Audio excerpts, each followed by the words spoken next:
Hi guys! So I have a new web layout and it's all because of Manuel of Mr. Digital Nomad. I'm sure a lot of you guys have been wondering how I started blogging, so I'm doing a video on how you can start your own blog, and I figured I would do it with him since he's an expert. I mean, he did my website. Thank you lang masabi niya. Now we are going to start with some of the few tips that I can really give.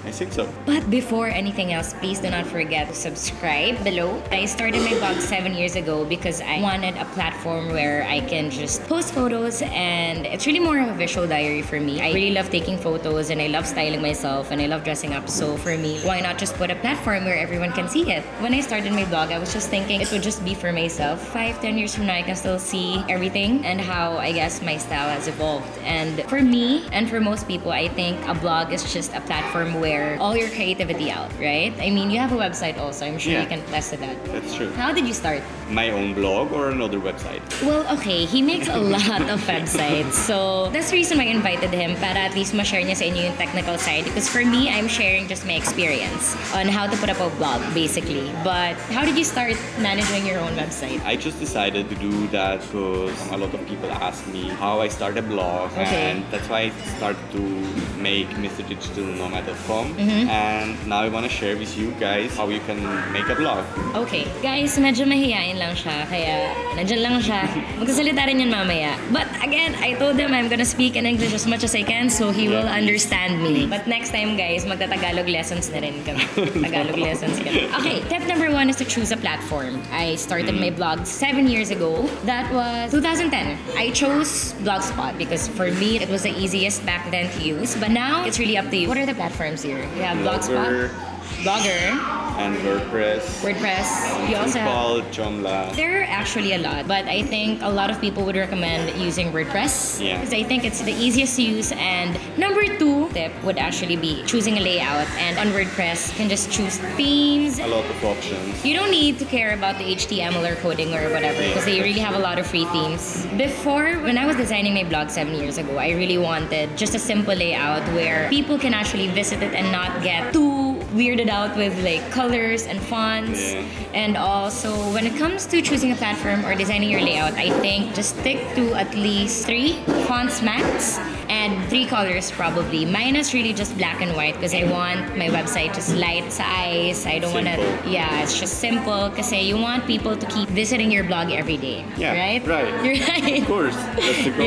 Yeah, it's just a simple layout. So my blog now, the one he redesigned, it's really just about being black and white, adding tabs that are easier to just click. So if you want fashion, beauty, travel, or any giveaways, it's just all on top. Meron yan, like easily accessible. You still need to think about details. When you check the free or the premium ones you need to pay for, you need to check if it's responsive. If you're gonna create a website on WordPress, they have a lot of templates where your blog can be responsive. Meaning nun, if you check the blog on your iPad or your phone or any tablet or gadget, it's still gonna look nice. Yeah, it's optimized for the different gadgets. So that's one part of it. And the second part is also how many people actually bought the template, because the creator of the template will decide on that if he will update it. So when just one person buys a template, he will say, okay, whatever, I don't update this template anymore. And that's really sucky for you because you need to update it from month to month. Now we go to number 3 where you choose your name basically. So my blog is called Break My Style because way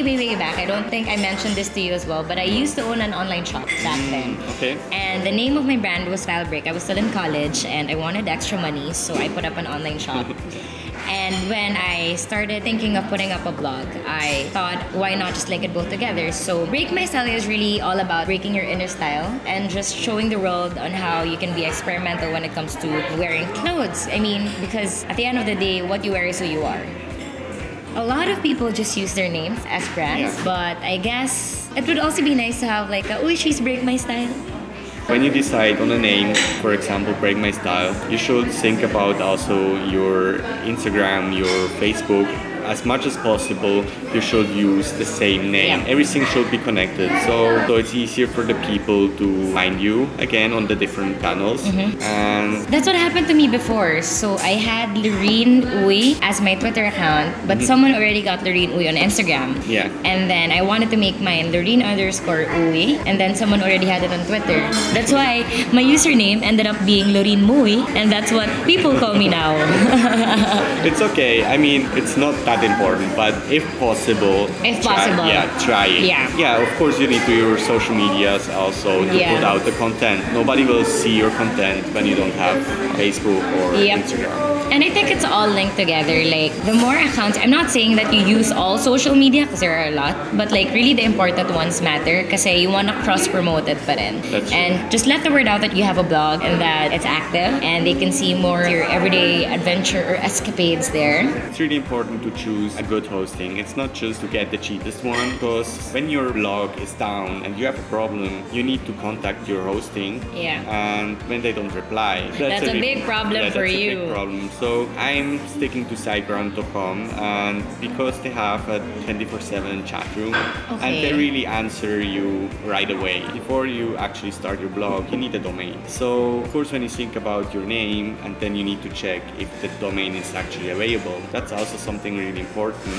You need to choose it wisely, because for example, you think I'm the pink fashion girl, but maybe in 3 years you wanna say something about your yellow dress. So maybe you should have something more general. And that you can use it also for other things, not just for your dresses.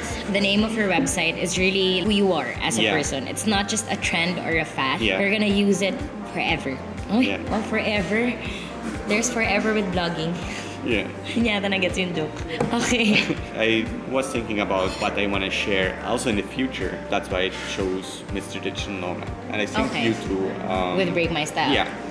Okay, so once you decide on a platform, which is WordPress, you buy a domain, right? So you buy a domain and you link the two together. So you don't have the .wordpress.com, right? So you basically own your domain already. And then how do you get a server for that? So usually you buy your domain and the server, and then you install the WordPress. It's not on WordPress.org, it's on your own. So you own it by yourself. You own it.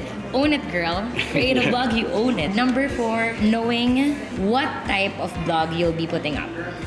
So whether it be about fashion or travel or lifestyle or food, like know your strength. If you really love food so much, why not just put up a food blog? Or if you're into fashion and travel, just put up that one. So you know your personality and it's supposed to transcend in your blog. So whatever passion or hobby it is that you want, yun yung gawin mong blog. About content, before you launch your blog, it's really important that you start writing already before you even launch it. Because when you launch your blog, the people want to see more than just one article. Because when they go to your article, and they like it, they want to read something else. So and it doesn't really look nice when you have just one article there. So that's why you should write in advance and publish it already. That is true.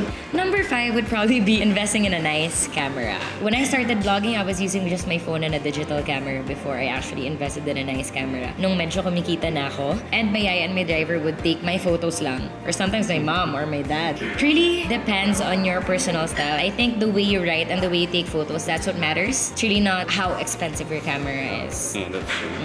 And I guess in terms of promotions, I get asked this a lot, like how my blog became big. Honestly, when I started, I was just fangirling to a lot of blogs before, and I would visit their blog and I would leave a comment like, I really love your blog, maybe you can check out my website also. It's really all about the content you put on your website. Like, that's the most important thing, because if people notice that you put really, really, really good content and you show your personality, the more people would be interested and the more they would visit your blog. And I think it's also important that you are patient. Because people don't check out overnight your blog. I mean, you can't gain 1,000 users per day in just 1 month, so it takes time. And what you want to do is really to get all of them to keep visiting your blog constantly. Like if they need any help with whatever topic you're talking about, at least my platform where they can just check your website. With mine, I got really excited the first time I hit like 100 clicks on my website. And on my old website, I put a counter where you can see how many people are online. And there was a time, I think that was after 6 months of vlogging. I think 250 people were online at the same time, and I was just freaking out, like, oh my god! Like, a lot of people are actually visiting my blog, but again, just have to keep posting. Huwag kayong tamarin to keep posting because people want to go to your website to see new content. And if you don't have any new content, then they're gonna probably be like, hey, baka in a few weeks' time, she has na again. So I think regularly posting on your blog would also be a good thing. Yeah. Yeah? I think that's it. I think that's it. Just simple tips on how you can actually start a blog. Yeah, I think it's really the basics. That's everything you need to know at the beginning. But of course, there's a lot more than just that. There is SEO, there is all these things that people find you on Google and stuff like that. So keep visiting other blogs. I think stay hungry, like always want to learn new things. Up until now, I still want to learn new things. I want to study. I still keep doing research about many things. And you want to share your website? Guys, he's really good at making websites. So if you need any help, you can probably just message him. Just message me at ask@mrdigitalnomad.com. And yeah, I'll put his Instagram below and his website. I hope you guys learned a thing or two on how you can start a blog. And don't forget to subscribe. And if you want to watch more about my tutorials, nothing blog related, but if you're into beauty or fashion or travel, you can just check my channel. And that's it, guys. Bye! Bye! Gusto mo mag-Tagalog 101? What? Can you do Becky language? Charot.